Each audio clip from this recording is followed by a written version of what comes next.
morning, St. Martin. I'm Yesenia Lassiter. And I'm also Lawrence. And welcome to another edition of St. Martin News Desk. Brought to you by TV15. We're bringing the latest and most important stories around the island and beyond. We got through the week, people. And we were friendly all week, people. So, guess what you get? For the weekend, here is the top headlines.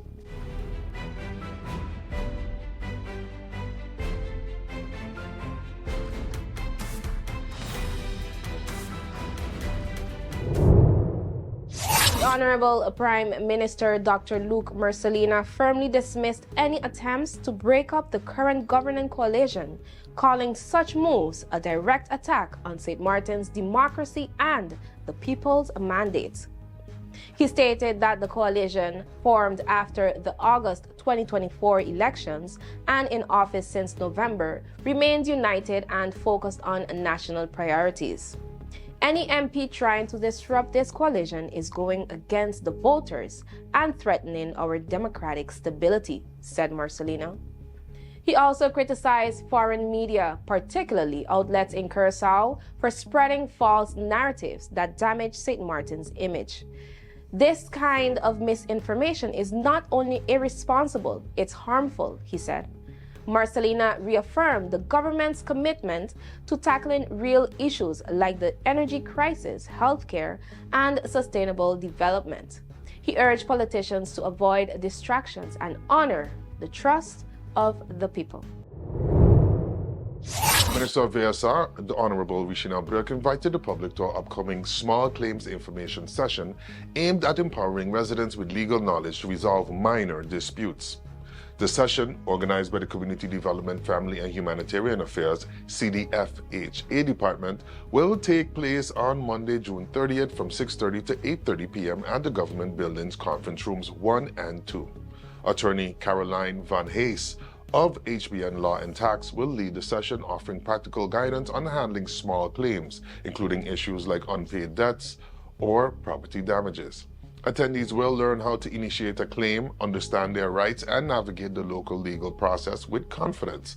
Minister Brooke emphasized the importance of access to justice, stating that informed citizens are better equipped to handle challenges and protect their rights. Even small cases matter, and people deserve to understand the system that serves them, he said. The event is free and open to the public. Light refreshments will be available, and early arrival is advised due to limited seating. For details, contact the Department of CDFHA. Finance Minister the Honorable Marinka Gums addressed recent concerns about discrepancies in vacation allowance payments for subsidized school employees, clarifying that all calculations must align with national legislation. She explained that under the amended National Ordinance, vacation allowance must be calculated at 8% as of June 1st, 2024. For the previous year, it should have been 7% as of June 1st, 2023, up from 6%. These adjustments reflect officially passed legislation to standardize public sector compensation.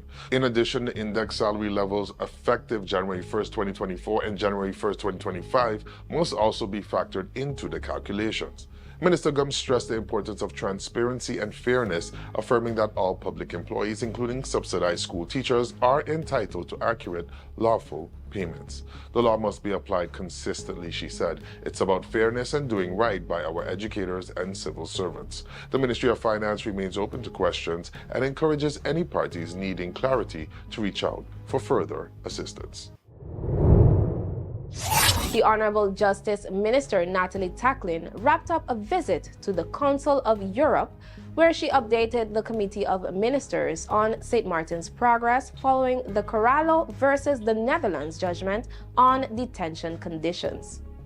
Addressing 46 member states, Tacklin reaffirmed the government's commitment to human rights reforms. She outlined upgrades at the Point Blanche prison and ongoing partnerships with the UNOPS and UNODC to improve infrastructure, staffing, rehabilitation, and prison governance. Phase 2 of the new prison project is also moving forward. This isn't reform for reform's sake, she said. It's a long-term commitment to dignity, transparency, and justice. Beyond her address, Tackling held meetings with European officials and human rights bodies, focusing on reintegration, youth justice, and alternatives to incarceration. Her message was clear. St. Martin is not just meeting obligations, it's building a stronger, rights-based justice system.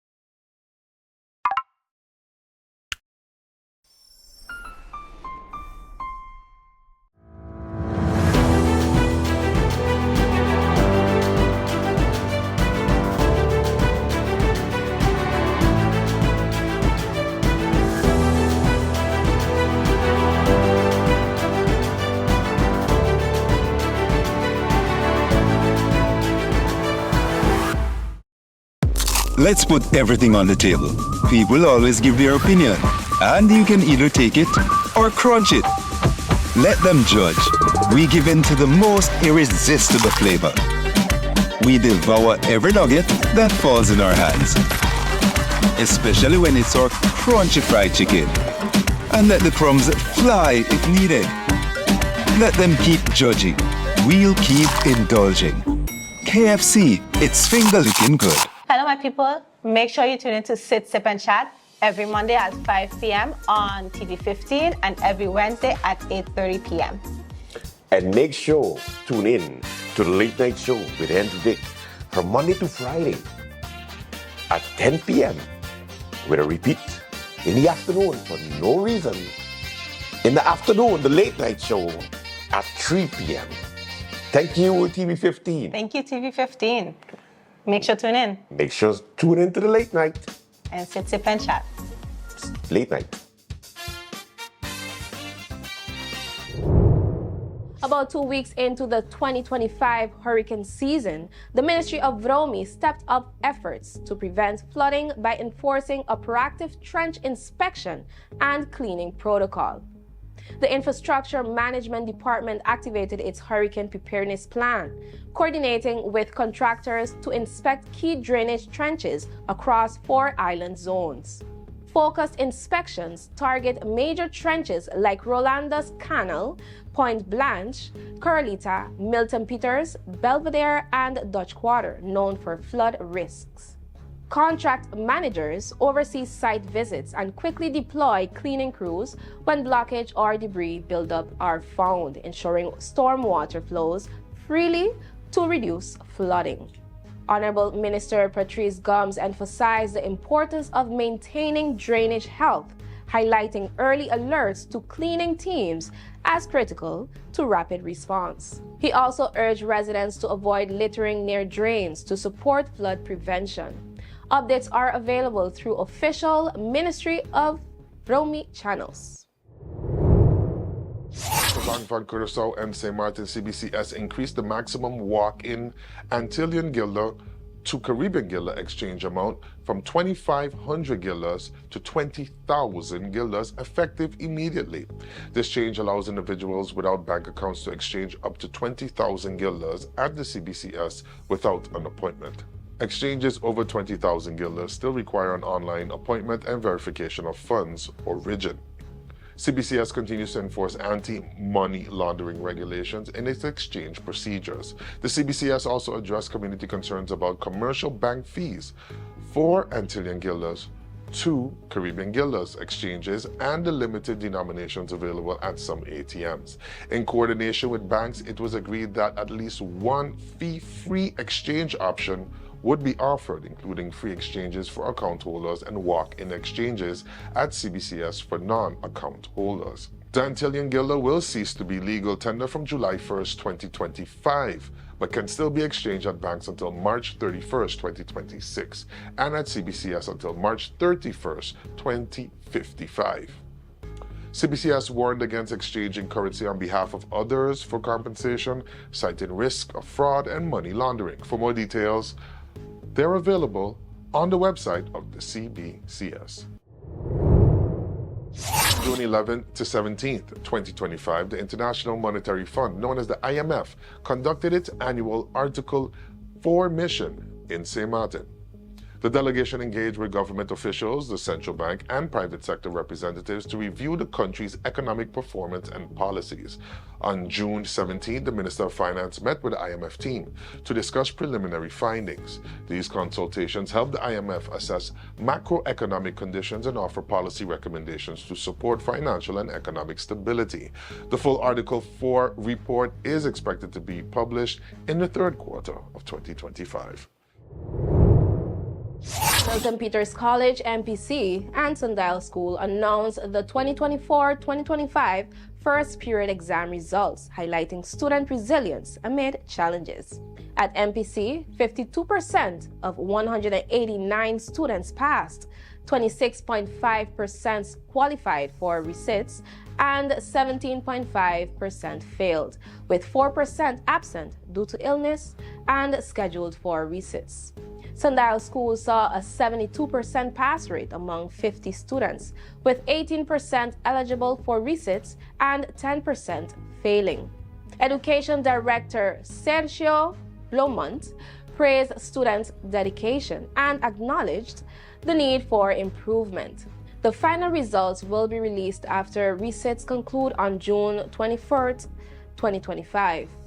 Both schools plan to strengthen academic support, teacher development, data-driven interventions, wellness programs, and parental engagement to promote continuous growth and excellence. Hey there, it's Mizzy with a Sunshine Report, straight out of Sunshine City, St. Martin, bringing you the warmth and the sunshine you need to kickstart your day.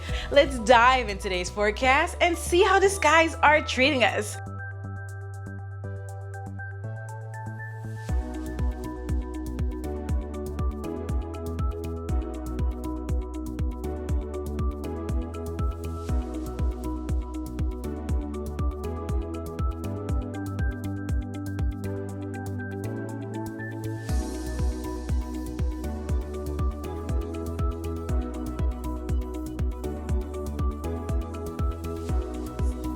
Follow NEWSDESK on Facebook for your daily sunshine report. So as you enjoy the rest of your day, stay safe, stay friendly. Sunshine City. Thank you for joining me. I'm meteorologist Brian Shields. Eric making landfall, a very dangerous hurricane, no doubt. Thank you for being part of this channel, taking the time to subscribe. Everything we talked about together from yesterday, it holds for this morning and throughout the day and really the next couple days. Winds gust upwards of 150 miles per hour. So that's roughly 225 kilometers an hour. Very, very dangerous, life-threatening winds initially just over the next few hours this morning, and then we'll see the weakening as far as it hitting the higher terrain as it moves inland. Here's Zihuatanejo, Acapulco. You swing all the way down toward Puerto Escondido, and that's where the heaviest weather's moving in, especially as you work your way kind of splitting there back through Acapulco this morning with that landfall, a landfalling major hurricane. Hurricane Eric, the fifth named system in the eastern Pacific. As it moves inland, of course, quickly weakening, but not the rain. That is a massive concern. That's going to last for days, hitting the higher terrain, and we're going to be dealing with the mudslides, sustained winds. Some of those around 130 to about 140. They've maxed out now that we're getting the interaction from that rainfall that continues to push in. So there is Eric, big feed of moisture through Central America. Spotty storms again, and some could be aggressive. Jamaica, back through Haiti, the Dominican Republic. We've had some rain overnight. Curacao, for example, the ABC Islands with a new tropical wave, and look at that moisture surging toward Trinidad. I want to show you some of that rain that will be moving in. It is getting more active in the Atlantic Basin. No signs of organization,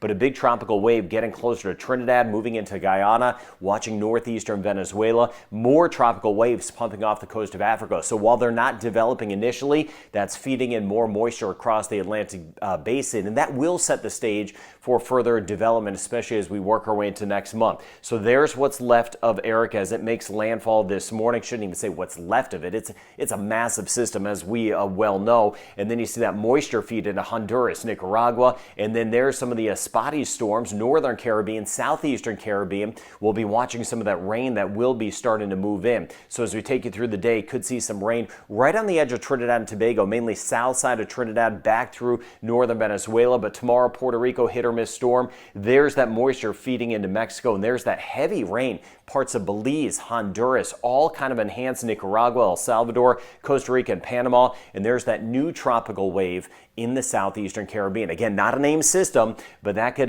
lead to some flooding as we work our way forward in through the weekend. Let's take you through that weekend. Here Saturday, there's the additional rain starting to pick up over towards St. Vincent the Grenadines, Grenada, Trinidad, and Venezuela. And look at this rain once again building in the Western Caribbean. As of now, not seeing signs of development. Most likely, once again, more development on the eastern Pacific side, but another surge of rain in here, another tropical wave moving into the Eastern Caribbean as we work our way into next week. That'll get close to the Eastern Caribbean, so busy pattern here on Sunday. And then I'll monitor all of this rain. I'll see how close it gets to the Cayman Islands and Jamaica. More so, once again, a significant flood threat for parts of Central America the next few days. So all eyes, no doubt, on Eric this morning as it makes landfall in Mexico with a life-threatening flooding. Several new tropical waves moving in. I'll be monitoring for any tropical development as we go forward. Thank you for being part of this weather community. Have a good rest of your day.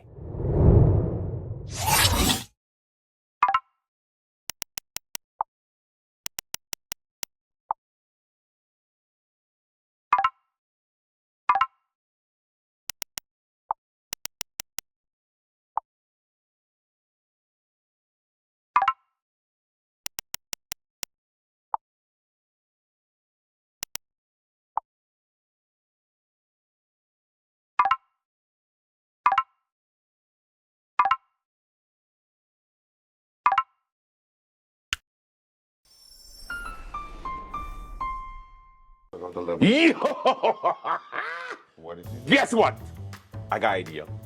It's amazing. You see how we have the link sharing all everywhere? QR link, the yeah. QR link? Yeah. Raw Caribbean Channel app. Yeah. You're welcome. Put it in the back. But it's not an app, though. It's not an app. App, you have to like download something to get it on your phone, take up space. It's not an app. It's like an app. Therefore, it can be an app. So, it's an app. Raw Caribbean TV app. Say it with me, Al. Come on. It's not an app, though. All you got to do with that, it's a link. You take the link, you hit the bookmark, you say add to home screen, and so it shows up like an app icon, but it's not an app, though. Are you a real person? It is an app because you get to watch all the programs from Raw Caribbean at one place. It is an app. I don't know how to explain this to you, but factually and technically, it's not an app. Kind of like we do the news, facts, Yeah. and you do that thing you do. Whoa. Point being, you just go to the QR, you hit bookmarks, and you hit add to home screen, and then you can have the link to, let's give it another name. The app. You want to call it the app? Raw Caribbean TV app. Jess. Yes. Jess, please, give some sense, Jess. Jess. It's kind of like an app. That's why she gets the big bucks. It's not an app, though. It's not a app. What the It's not a app. You kiss your mother with her mouth? My God. Watch Raw Caribbean TV app. Watch Raw Caribbean TV app. Yes. It's not an app, though.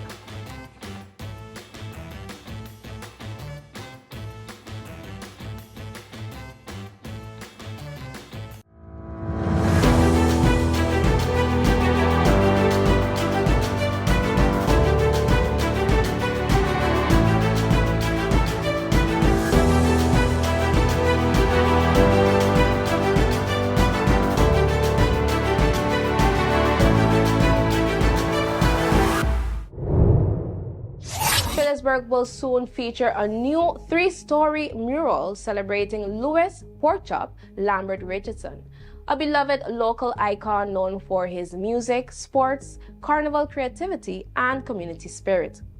The mural is part of the At Color Me SXM Phillipsburg Art Walk, organized by Be the Change Foundation. Chosen through public voting, Porchop grew up near the Anglican Church and earned his nickname for a childhood haircut mishap. He is celebrated for playing saxophone and steel pan, coaching Little League, and his playful carnival costumes that bring joy to many. The mural will be painted by Curaçao artist Sander van Boeskom on Front Street near the Methodist Church from June 26 to July 12th. The project is supported by Mondian funds, local businesses, and community members. At Color Me, SXM aims to enrich the island's cultural scene with murals and invites the public to follow the artist's progress and explore over 22 murals on Phillipsburg Art Walk. On June 17, 2025, St. Martin successfully concluded the full-scale Hurricane Exercise 2025, known as HUREX, a live drill designed to test emergency response protocols and coordination. The scenario involved a simulated plane crash with 321 passengers into Simpson Bay Lagoon after breaching the airport fence, combined with a vehicle accident involving VIPs on Airport Road, all occurring as a Category 5 hurricane approached within 60 hours. Emergency support functions, ESFs, and the Emergency Operations Center, EOC, military, Coast Guard, and various governmental and NGO partners, including the Red Cross and WEAMS, participated, deploying vehicles, vessels, and personnel. HUREX 2025 evaluated the island's disaster preparedness and response capabilities across all 10 ESFs, ensuring readiness for complex emergencies and natural disasters. 25th Annual St. Martin Book Fair brought a generous influx of books and voices to the St. Martin Library, celebrating the island's rich cultural and literary heritage. Notable donations including titles from Le Fruit de Mer's acclaimed series Swali Culture, Swaliga, and the 1, 2, 3 St. Martin, which showcased the island's unique identity through vivid stories and visuals. Emerging authors from neighboring Anguilla also contributed, including Derek Autoduck Gums with The March to Freedom, addressing social justice themes, and Casilda Thomas Brooks with Anansi and the Hurricane, a Caribbean twist on folklore. Serena Connor's Fran the Firefly Has Lost Her Light added a tale of courage and friendship.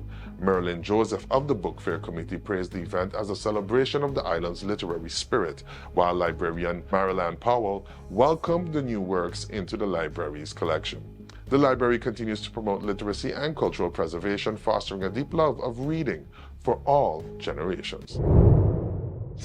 The 10th annual Lagunis Regatta was held on June 14th, bringing sailors together for a day of spirited competition on Simpson Bay Lagoon. Organized by the St. Martin Yacht Club and Lagunis, 12 teams sailed 6 Sunfast 20 boats in 12 races. Organized by the St. Martin Yacht Club and Lagunis, 12 teams sailed 6 Sunfast 20 boats in 12 races, rotating crews to ensure fairness. 3 RS Quest teams also competed. Races began after a skipper's briefing on June 13th and featured a mix of morning and afternoon sessions with good weather and steady breezes. Between races, teams rotated boats using water taxis. Competitors enjoyed a midday lunch at Lagunis before completing the afternoon races. Special thanks went to event organizer Olivia, volunteers and sponsors Budget Marine and Mount Gay Rum. The regatta highlighted community spirit and sailing skills, with anticipation building for the 11th edition next year. That's all the time we have for today's edition of St. Martin NEWSDESK. Thank you for joining us. Remember, new episodes premiere every Monday, Wednesday, and Friday at 8 a.m. on TV 15 and then across social media. I'm Austin Lawrence. And I'm Justine Lazaro, wishing you an amazing weekend. See you next time. And all weekend, you're going to stay friendly. St. Martin. That's right.